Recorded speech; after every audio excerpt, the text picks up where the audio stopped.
What permaculture has to do with yoga? Everything.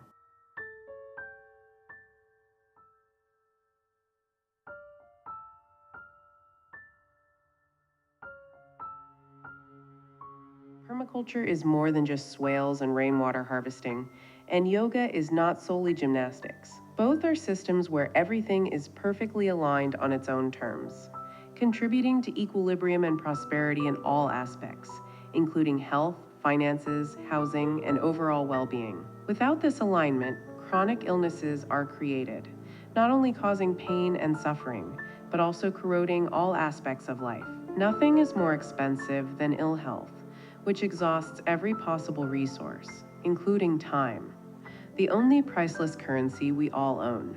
However, practicing permaculture and yoga principles leads to prosperity in every aspect of our life.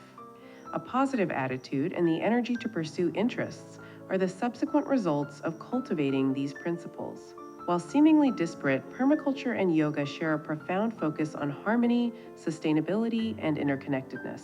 Both practices emphasize living in alignment with nature to cultivate a sense of well-being, while permaculture emphasizes the interconnectedness of all elements in an ecosystem. Yoga reminds us that everything in the universe is interconnected, including every cell in our body and even the health of our relationship with money as part of this colossal algorithm called life. While permaculture aims to create sustainable systems that thrive without depleting natural resources, yoga promotes health through mindfulness, meditation, ethical behavior, and avoiding excesses. Permaculture encourages observation of natural processes to inform house and land design decisions, while yoga cultivates awareness of body language, our mind's voice, and an objective understanding of our surroundings. Permaculture prioritizes working with nature rather than against it to create self-propelling and resilient systems, easy to maintain and not requiring high overhead expenses. While yoga teaches respect for all beings and our body's wisdom, so we don't constantly look for others' opinions and expertise to make decisions for us. Permaculture takes a holistic approach to design, considering the social, economic, and ecological aspects of a system, while yoga promotes a holistic set of body-mind practice creating physical, mental, and spiritual health. Permaculture encourages self-sufficiency through growing our own food, harvesting rainwater, and reducing reliance on external inputs, while yoga promotes self-sufficiency through practices like meditation and mindfulness to find inner peace and contentment, which ignites self-healing metabolic processes. Pursuing both permaculture and yoga is a never-ending quest. There is no point of destination, and we never arrive. This path is a winding trial of experimentation, investigation, and errors, while the endless sifting is opening wider perception to find pearls of wisdom.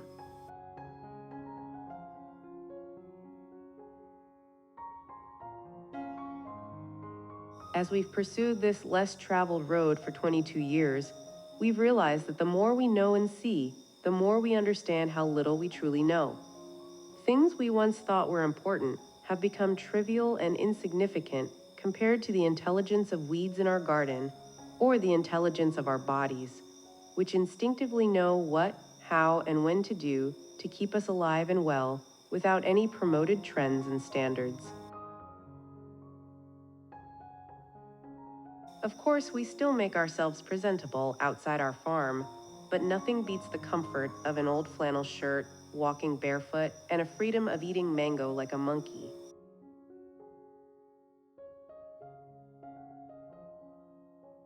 Not only does nature keep us alive, but it also showers with the miracles of birthing many kinds of new life perpetually, without any effort on our part. From nothing and without our interference or attempts to perfect it, on our farm, mushrooms showed up, trees bloomed and fruited, baby animals and pioneering plants flourished, and we are right in the middle of it all, collecting the compounding benefits of vibrant health and endless wonder.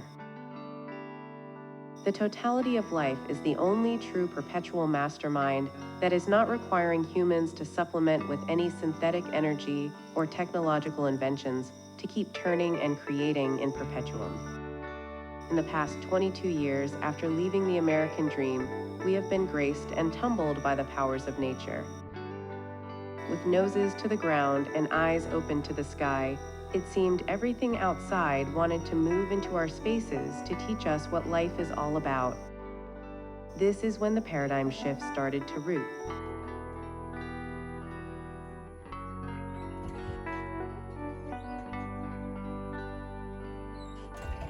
Today was the Yoga Sourdough Crepes Day. Telling the truth, even after practicing yoga for 24 years to maintain my health, which was doomed and gloomed then, initiating my routine practice became an ongoing negotiation with myself looking for something more important to do, even though I know there shouldn't and isn't.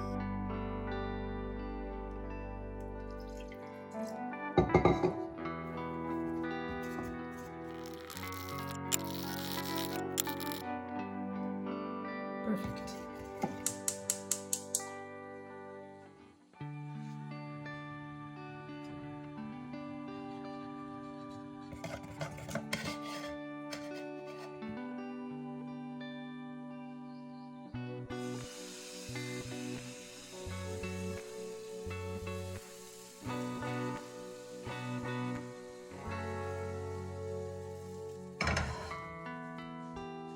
The principles of both permaculture and yoga came to the rescue.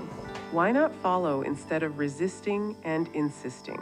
With excess sourdough starter after its feeding, I use it to make fantastically tasting crepes instead of discarding it.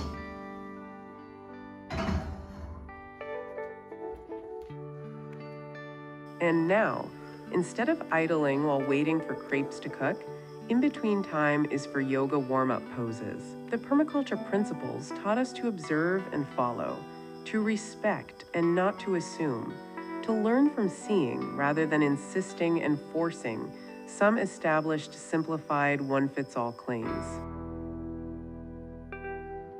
Swales and rainwater harvesting changed a lot, but what delivered most and stopped despair from failing over and over was appreciating and understanding that only nature provides everything from nothing to sustain itself and us. Respectively, yoga not only reinstated my physical health, but led to unveiling a life with clear purpose. And once I saw everything as a flawless, self-propelled system, gravity disintegrated, and with that, frustration, anger, regrets, expectations, disappointments, and a sense of deficiencies kept dissolving and evaporating.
Spinning gold from straw.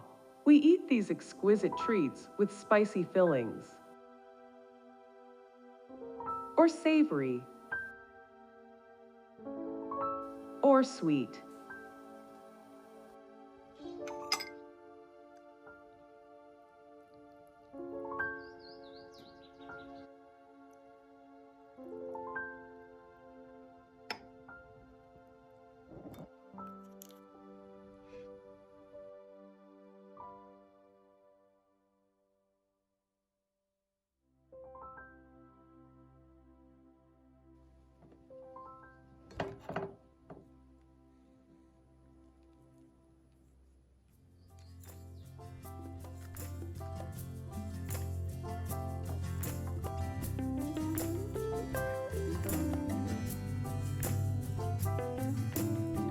And this is how permaculture and yoga made us feel and live like millionaires without millions.